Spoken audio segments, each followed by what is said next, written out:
Nowadays, most developmental research and drug testing is conducted in animals, which can be different from humans. Therefore, the invention of organoids is a key factor for the development of science and medicine in the future. So what are the organoids? Organoids are tiny, cell-organized 3D tissue cultures that are derived from stem cells. Such cultures can be crafted to replicate much of the complexity of an organ or to express selected aspects of it, like producing only certain types of cells. Organoids can range in size from less than the width of a hair to 5 millimeters. So, organoids are currently being employed in biomedical research to first examine organ development and tissue morphogenesis. Secondly, model the disease. Third, test drug sensitivity and toxicity, and finally, potentially form complex tissue for transplantation. So moving to our main part, the neural organoids, also known as cerebral organoids.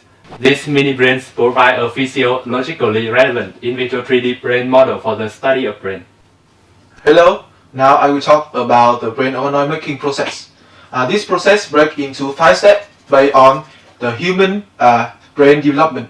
From the HPSC is human pluripotent stem cell to the perfect brains.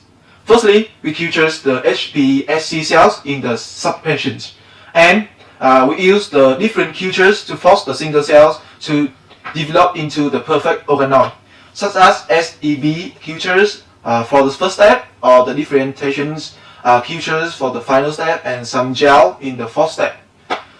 In addition, we have to use the biospinning in the last step because the brain organoid is lacking of the vessel system, so we know that the nutrition cannot approach the middle of the brain organoid. So we have to use the spinning, biospinning to solve the problem. How has brain organoid been applied in practice? Neurodevelopmental disorders, neuroencephalitis is a condition that causes smaller head size, learning disability, and seizures. The application is that knocking down CDK5-RAT2 in control organoids resulting in identical phenotypes, implying that gene lack of function is the cause of this disease.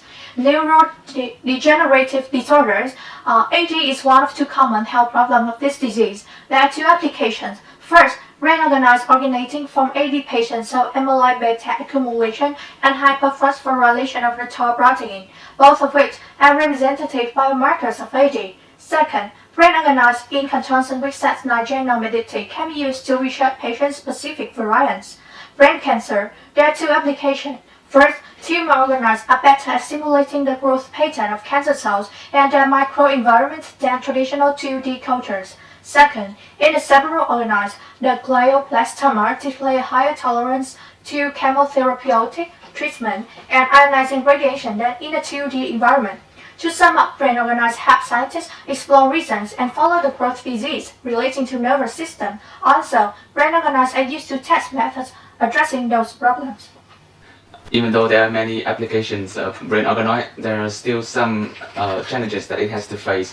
First, we talk about scientific issues. The first issue is that brain organoids take a long time to grow and mature, raising the cost and hindering the efficiency of experiments. Second issue is that although brain organoids recapitulate lots of features of brain development in vivo, many brain structures and cell types are still not recapitulated. For example, brain organoid can only recapitulate the development of the first trimester of human fetal brain, which is not complete and comprehensive. And the third issue is that is heterogeneity. Even within the same batch of organoids, there is variation among the organoid in terms of the parts of brain represented and their spatial distribution. Regarding the ethical issue, we found out 3 main points. First of all, the procurement of human biological material, or using the iPS cell line in particular. Ethical concerns arise when research teams generate the brain organoid using iPS cell lines derived from the anonymized or de-identified tissue sample procured from tissue banks. Furthermore, the consciousness of brain organoid could be considered as another ethical issue. Although the regular organoid could not have any awareness of living, brain organoid is known as a living species. Therefore, using brain organoid for research purpose could be an ethical concern because of the functional similarity between the brain organoid and living bodies. The last point is translation delivery. Relating to personal therapies, such therapy by definition cannot be tested in large cohort following the standard pathway of a multi-phase clinical trial process. So how can one know whether the tested drug will be safe to use in that individual and where it will affect the whole person? This is even riskier when organoid consisting of brain component might be used for implantation into the patient brain. Sorry.